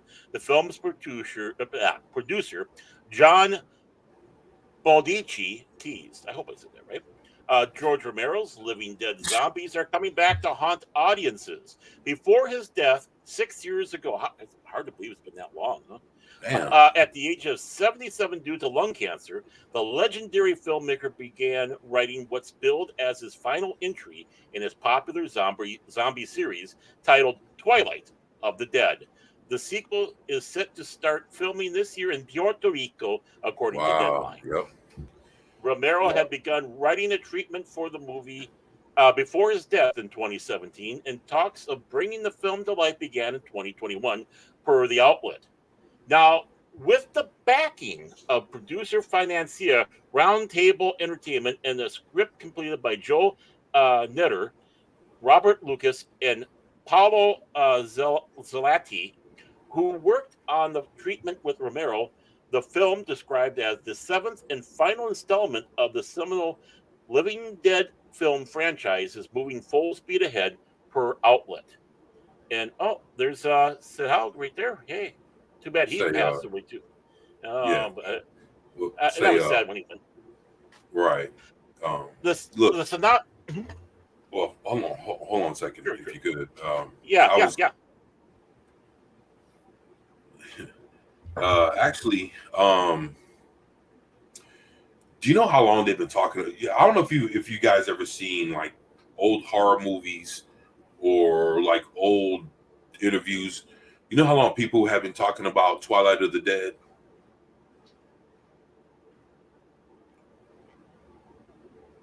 Hello? What? I said, do you know how long people have been talking about Twilight of the Dead? I have no idea, to be honest. Off the top of my head now.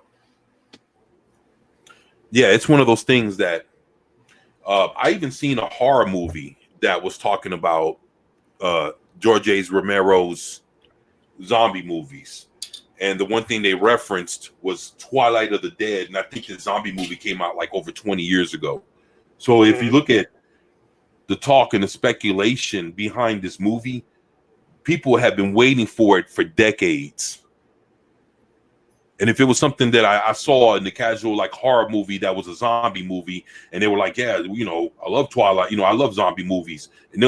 People were talking about zombie movies being in a zombie movie, and they brought up Twilight of the Dead. I can't remember what fucking movie that was. And it was like, damn. So this Twilight of the Dead has been something that's been rumored for decades. And what makes it so significant is years after his death, they're trying to bring this thing to life. And it's fucking amazing. I wonder what this thing is going to look like, man. I hope it doesn't fail. I hope it meets and matches everybody's expectation about what the last installment of this series should look like, man. Or what it should. Hopefully, it's everything that it's supposed to be built up to be, man. Yeah, and it sounds like from his widow's comments that she was you know keen on this round table doing the work. I mean, if they're you know deep into the lore of Living Dead and all that, Right. I think it'll be fine because it's coming from a group that's not directly attached to Hollywood, if you will. Mhm. Right.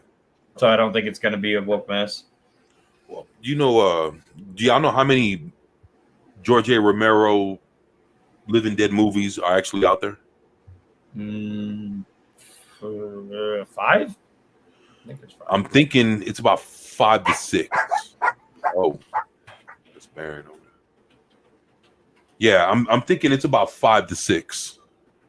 And the thing is, are all the are it's like with this being the finale, basically, is are we gonna see, are they gonna kind of bring it all into like kind of bring it all back and and basically show what all 5 or 6 installments have led up to make this the finale that we all hope it is. Yeah, it is 6, and the first one was 1968. Right. In black and white. I mean, because he did something that went straight to DVD. Yeah, I don't think. Well, let's see here. I mean, but those are from him. Well, yeah. Well, he did a lot of other series too. It wasn't just Night of the Living Dead. No, but I mean, but as far as the Living Dead stuff, that was, he was still like, adding movies to that universe. That weren't so highly like regarded or whatever. But I'm wondering, like, is it gonna like bring all that shit and pull it all in together just to just to have this grand finale? That's what I'm. Well, I mean, looking at an alternate site for information, I mean, it took a long time to kind of build up interest, like, because between the first 2 movies, you got 10 years, right, and then almost another 10 to the third movie, not quite, and then it didn't really pick up until 05, and you had 05, 07, 09, Land of the Dead, Diary of the Dead, and Survival of the Dead. Yeah, exactly. And there's a notation here that says Romero was dissatisfied with his series ending with Diary of the Dead and Survival of the Dead. He penned a film treatment with co-writer Paolo Zalotti, depicting a conclusion to the series that explains the fate of the zombie protagonists from Land of the Dead, and an ending where humanity has become virtually extinct. Ooh, very dark. Damn. I own those movies, man. Yeah, so he was in the process of writing the script when he died. Right. Shit, so, like I say, and of course those other ones, they were going straight to DVD. So it's interesting that of course now we find out that he wasn't satisfied with how they ended, and this was probably he was going to probably rectify whatever was fucked up to him in this last one. And the fact that he wrote the treatment for it, and he couldn't really flesh it out the way he needed to. No, right, and it says there he was working with that Paolo, and when he died, and the announcement in 2021 that they put it back into development, they went back to that guy, Paolo Zalotti, to finish the script. So at least they went back to somebody who was already involved in the initial writing of the script. Right. And working with him as well. Right. So, exactly. And and knew what the story is about, not just going in there and saying, "Oh, I'm going to change it for this or change it for that." Right. And Suzanne, who is his widow, this is the film he wanted to make, and while someone else will carry the torch as the director, it is very much a George A. Romero film. That is her quote from August of this year. So effectively in the past 6 days. Yeah, well, right. That's yeah. Yeah, because I did a video about it. If it wasn't this year, it was last year. I made a video about her saying, "Hey, look, this is what we're gonna do. We're gonna fucking make this Twilight of the Dead, and we're gonna be working on it. We're bringing back the guy that was originally working with George before he passed, and we're gonna try to make this thing come to life." And I was like, "Shit, okay."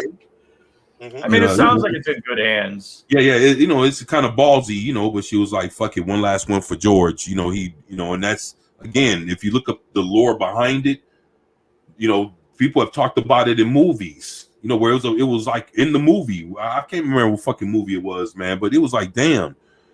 So if that shit was a part of conversation, and they put it into a script to talk about it, then it was the talk of this has been longer than what people can ever anticipate.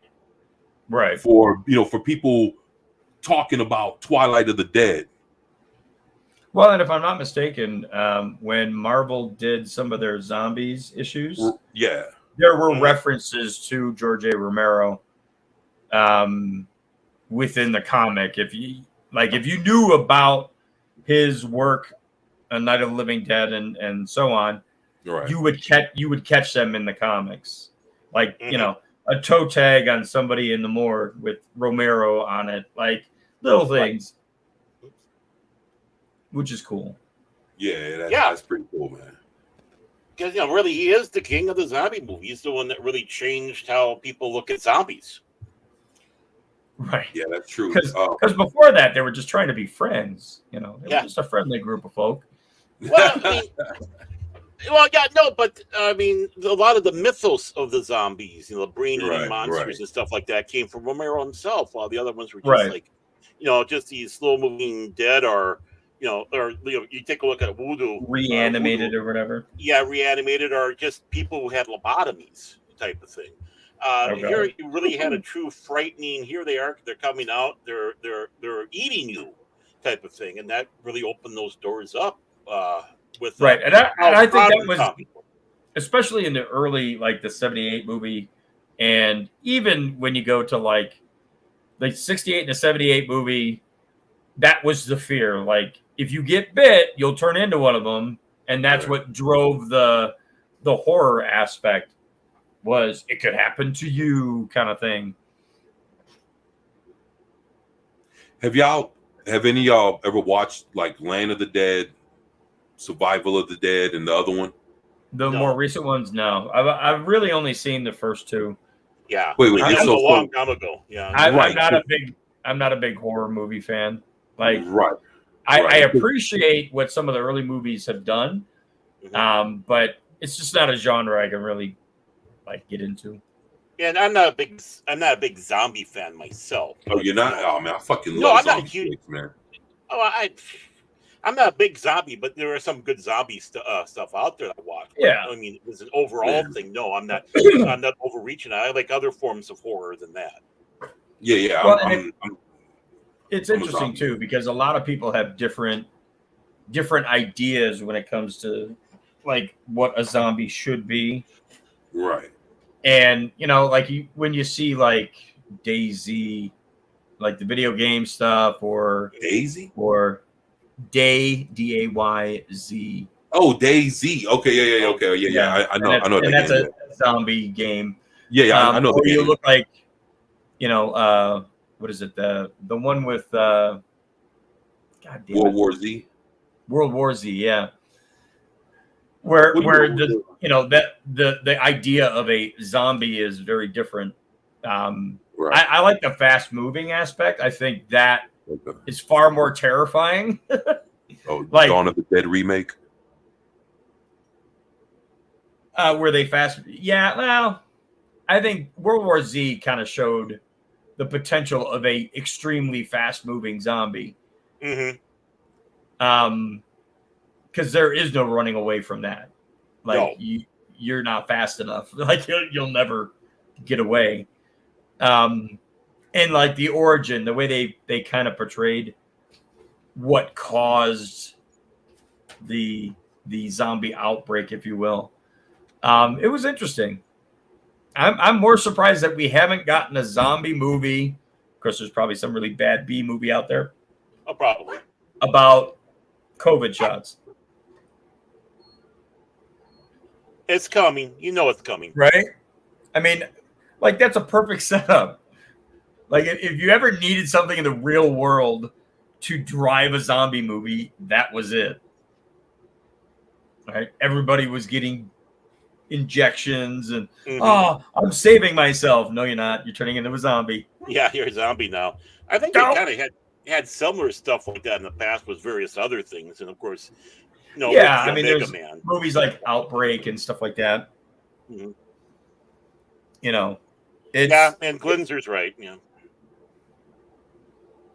Watch a politician. Yeah. Well, sometimes not even slow moving, like non-moving. Yeah. It just frees up like Oh, you talking? Okay, I know who you talking about now. To Mitch McConnell. Yeah. Mitch. Oh yeah, the turtle. Mitch the bitch. Yeah. That was hilarious. Just to see him fucking lock up like that was like. I mean, I know it's a health issue and whatever, but that should clue everybody in. There should be an age limit and term limits in government, and that's the specific him and the fact that that other one from California, the female. Oh yeah, you're talking about Feinstein. Yes, like the fact that she was deemed unable to care for her daughter. I guess for some reason she's not healthy either. She was deemed unhealthy to care for her daughter and had her daughter, basically put into like a healthcare facility. And yet she's still a politician. Like, are you kidding me? This person was deemed not capable in a doctor's eyes. And sorry, we're going political on this, but welcome to Firing Line with 24/7 Fusion Media and New Bomb Turk. I'm your moderator, Aaron Armand Tag. So we have point counterpoint. 24. Do you have a counterpoint to what good old New Bomb said? Oh, of course not. Of course not. No, I think we're all in agreement. Motherfuckers need to go. There you go. Yeah, I mean it's getting to the point where it's ridiculous. Like, look, I don't think personally the founding fathers ever looked at it as a career. No, they didn't. Like there wasn't a. I mean, they limited the president. You can only run twice, and then you're done, and you got 4 years each, and that's it. Right. I mean, they did that, of course, after FDR, but it was, of course, Washington who set the precedent of having just 2 terms. And, which was respected all the way across the board. Well, Theodore Roosevelt tried to go for a third term. But he didn't succeed. But of course, it was his cousin who managed to get 4 elections. 4 elections, but didn't have 4 terms. Right. Exactly. Right. Yeah, like I don't think anybody has actually I'd have to go through like early history. Has anybody even served 3 terms? No, like nobody won has. 3 elections. Right. Nope. I mean, so it was like kind of a non sequitur. Like nobody actually got to the point where they got through 2 and people were like, "We're done with you." Right. Well, not only that, they voluntarily not ran again, and taken as a precedent off of George Washington himself. I mean, you did have, I believe, it was Grover Cleveland who actually served 3 terms, but it was not consecutive. In other words, he lost the election, then he ran again and won election again. But other than that, it was always 2 terms, 2 terms, 2 terms. Right. And the one person who did violate that tradition, I should say, was FDR, and then they just, because FDR was using it so much, stacking the courts and various other stuff, they said, no, we can't do this no more. We don't have a monarchy. The president's not monarchy. I mean, the closest thing you could have to a quote unquote career politician was a senator, but they were never meant to be elected. They were appointed by the state, and the Congress was the people. and that's why you had two-year terms with them. But in many ways, they had more power than the Senate, which was that appointed 6-year all the time, which I think we need to get back to. We don't quit electing senators and keep it to 2 terms. 12 years is enough for those people. Right. Yeah, it shouldn't be 34. I mean, you look at Feinstein and McConnell and like these motherfuckers. That's all they've ever done. Shit, Biden. Yeah, Shit. I was gonna say Biden. Sniffing Joe. I mean, all of it. It's just you take a look at it, and it's like, oh my god, it smells like being gay and all that in there. And they're passing around the old people pills. Right. And it's funny too because you look at Biden and you look back at some of his comments when he was a senator, and you go, like, okay, you've canceled people recently, or tried to cancel, or however you want to look at it, for far less than what he said as an American politician. Yet you elected this dumbass. Oh, people can change. Okay, so that because he's on your side, they can change? Nah. At what point did Kamala Harris decide that the U2 movement stopped with Biden the moment that she got told that you're going to be running as vice president with him? Because she was the one going around saying, I believe that he is a sexual predator. Oh, well, yeah, that changes once you get offered the position. Yeah, and it's all of a sudden, oh, no, me too, accept him. Yeah. He's fine. Well, she thought, and I'm surprised it hasn't even happened as yet, that he was not going to last his first term. No, I didn't think he would. Yeah, many people didn't think he would. So it's not over yet. Her eyes were on the prize, which was the presidency. Well, now, of course, they're propping his ass up to keep him there because they don't want her because she's a blithering idiot. Oh yeah, shit. So they don't know it, but when he's running again, he's actually going to drop her, and he's going to have Fetterman run as his vice president, and their their model will be it's a no-brainer. So that's right. I don't know, man. No, it's Dr. Pepper. Sorry. Sorry to disappoint. I was going to say, Passman, have a beer. It doesn't cost anything. Shit, Sock says Kamala called Biden a racist when they were against one another. That was in the primaries. Yeah. Sexual predator, racist, all sorts of stuff. The big thing with the racist is there's a picture out there of him with the then Grand Chancellor of the KKK. When he was running for Senate. And that stood out. That's something that people have pointed out repeatedly, and you get zero response from the left when it comes to that. That's nothing. That's they blow it off. And it's like people don't just change like that. No. You maybe change a little bit, but the core is still there. I don't know. It's amazing. I'm not there visited by 3 ghosts in the middle of the night, but that's not going to happen. Right. Yeah. Well, tell you what, fellas, if y'all want, we can wrap it up. And again, thank you for joining. Thank you for joining Point Counterpoint with, of course, your panelists, 24/7 Fusion Media, and, of course, New Bomb Turk. I'm your moderator, Baron Norman Tagg. I will pass it off to 24/7 Fusion Media to finish up the program. Back to you, 24. Oh, appreciate that, brother. Well, you guys got anything you want to plug before we get up out of here? Nah. All right. I'm kind of mellow. I'm going to be doing some gaming stream this week, tomorrow and Tuesday. I'll be doing Warhammer 2 Vermintide tomorrow. And then there's a new update for a game called Bro Force.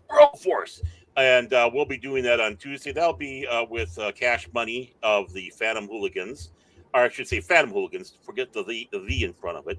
And, of course, 24/7 Fusion Media. Not 24/7 Fusion Media. I mean Pacific 414 on his site, respectively. So, and of course, then Pop Talk on Wednesday, Pop Talk on Sunday, and of course, right back here with you, me compadres, on the Primetime Kings of Live Stream.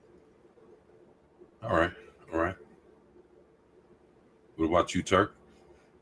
I got nothing for you. All I'm right. working. That's all that ends up happening.